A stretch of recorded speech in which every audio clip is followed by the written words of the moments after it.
Angela, And I'm Will. and welcome to Respectable Tournament Times. Multimedia, multi-level, Your one spot friendly. on the internet for crossword-related content. So this is our first video, and we're basically going to give a quick rundown of our strategies and like our hang-ups and certain themes we detected on this crossword, and then we're going to give a rundown of our favorite clues. So we started with a Thursday today, and Angela, how did we really go about this one? We started, I would say, I think in the right-hand corner, right middle, and in that area, exactly. The way we go about crosswords generally is we get like a few clues that we definitely know are right, so that can often be like trivia or things that we already know. And then from those, we like figure out which clues cross with them, and then we like go from there. So we usually start in like one corner and then like move out. A big strategy for us is if we are stuck, we go down until we find like ones that are fill in the blank, and then we just like, put those in wherever we can find them. Because then you get kind of something to work with. Yeah. So like for this one, this is not in the right hand corner, but like I saw Ed Roush, and I used to be really into baseball, still am. But that just name stuck in my head, so then we were able to fill that out, and then it helps getting the rest of that corner. How did we figure out the theme for this puzzle, and what is a theme? So most crosswords kind of hinge upon a set of maybe 3 or 4 clues that have a common thread tying them together, and for certain ones it'll be like a pun. For others it'll be something called rebus mode, where you have like multiple letters in one square. So like just imagine instead of say resided, it was just resid, and then the last one had both the E and the D in the same square.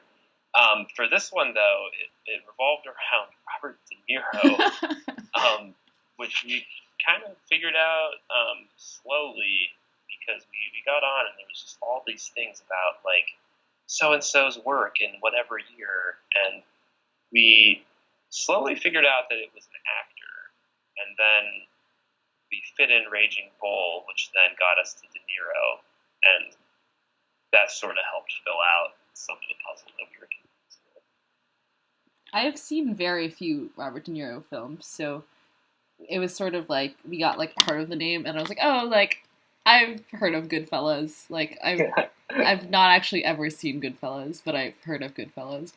So yeah, I think of all the movies in this crossword, I've only seen 2 of them. Yeah, but you can still finish a crossword without having knowledge of the theme. So yeah, and we got through this one pretty well. It felt like. Yeah, I think so. So our time sat at 22:34, which respectable. I feel pretty good about that. Yeah, that's pretty good. Definitely not the quickest that we've gotten through one, but it didn't feel like there were any moments where we were just waiting around forever to figure something out. And it felt like a pretty smooth solve for us. Yeah, I think we did get stumped at the end. So we didn't realize it was Comedy Club for 25 down, and for a while we had like Compito Club. Maybe it's Spanish. Compito Club. Compito. Anyway, but I think I blame it on 46, which is just sort of a dumb, I don't know. No one says yow. Like, no one says that word. Like, yow! Like, that burns. I like to say the word yowza when I'm, like, trying to annoy somebody. Okay, Will says the word yowza. So...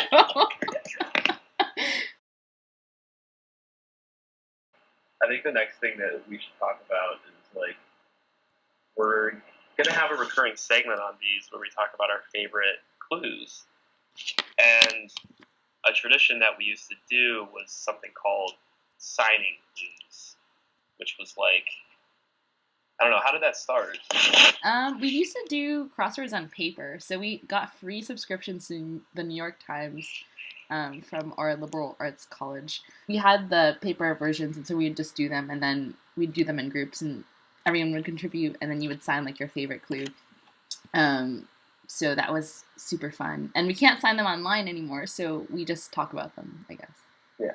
Okay. So the clue I'm going to sign today is 40 across, Deer Hunter, which has nothing to do with the movie Deer Hunter, which I did once rent from my local family video store, and then realized that the movie's like 3 hours long, and just never watched it. Just returned it like 2 days later.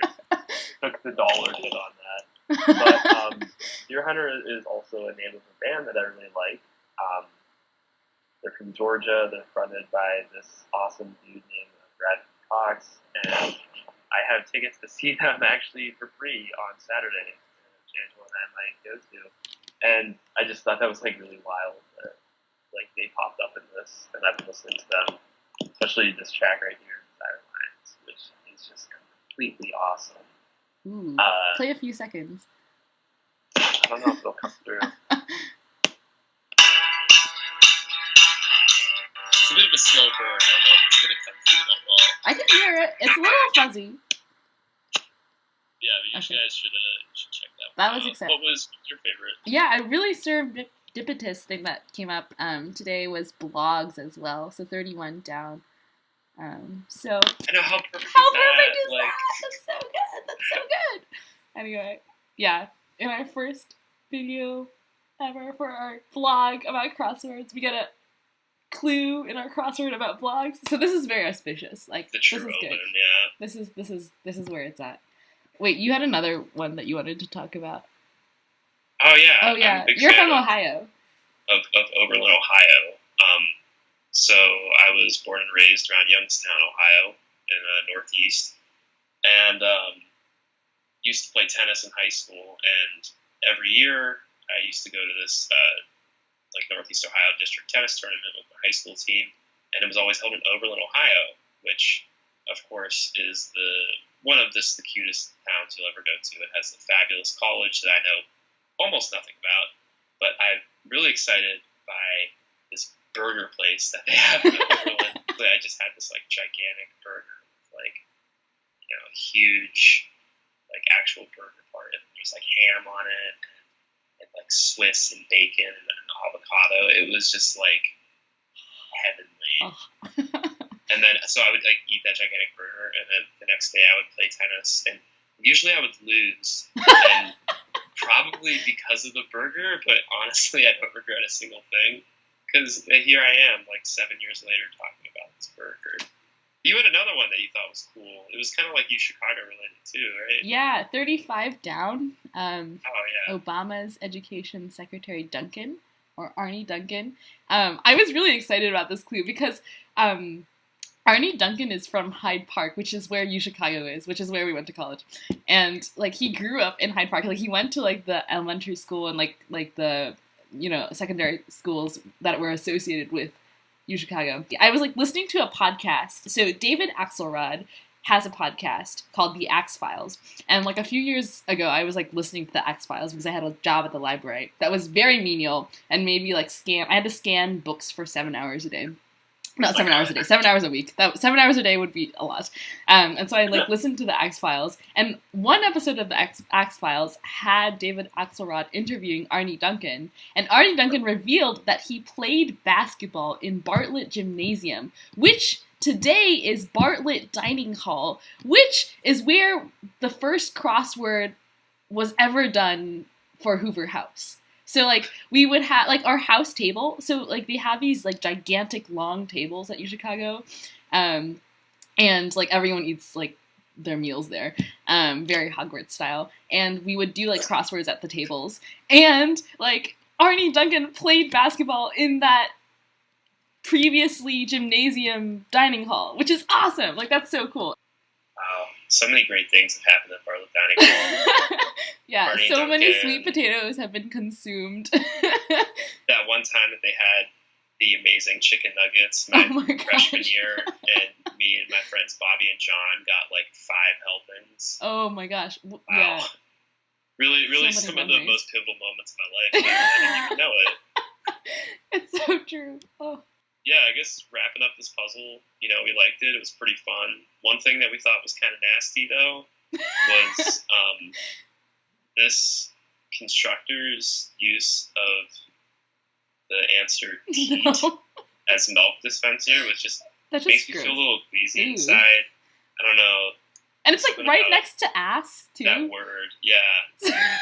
Like, it's got me thinking about, like, what exactly is an ass teat at? Like, I don't know. It also has me remembering the time, because, like, now I'm thinking about, like, gross body things. It's got me remembering the time that I stepped in dog poop in Oberlin, Ohio on my way to Cedar Point Amusement Park in Sandusky. And then Oh my my dad gosh. got really mad at me because the car smelled bad. So, like, all these negative memories came flashing back, all because, Alan Arbsfeld had to go teat ass. Wait, one down was clog, which is gross too. Like, that's just like a snake target. We thought this might be like prey. We had prey there originally, or like like a chicken or something. Like a snake might be like eat like a chicken or something. But no, they were referring to a snake as in like one of those things you put down like a pipe to like get out the hair that you like. Yeah, it was like we didn't want to think about clogs either, but here we were thinking about clogs and like teats and asses, and so it's just Sorry, we didn't put like a content rating on this video. We should have given a disclaimer. This is like PG-13 content. TVMA content. If you did the Wednesday crossword. Yeah. That's an inside joke. So this is the way our videos are more or less going to be structured. We're going to start off with a bit of a recap, talk about our strategies, talk about the theme, and then talk about our favorite clues. And then I guess we're just going to wrap it up. Yeah. But this weekend we have some exciting news. We are competing in our first ever crossword tournament called Lollapuzzoola. We feel pretty good about this time. I don't know how it's going to stack up at Lollapuzzoola. We're not expecting to get those respectable Bill Clinton times yet, but we kind of want to get like, Bill Clinton in his early career, maybe back when he still lived like in Arkansas or something, and was figuring out like the ways of crosswording before he was featured in the New York Times. Right. So we're working our way up.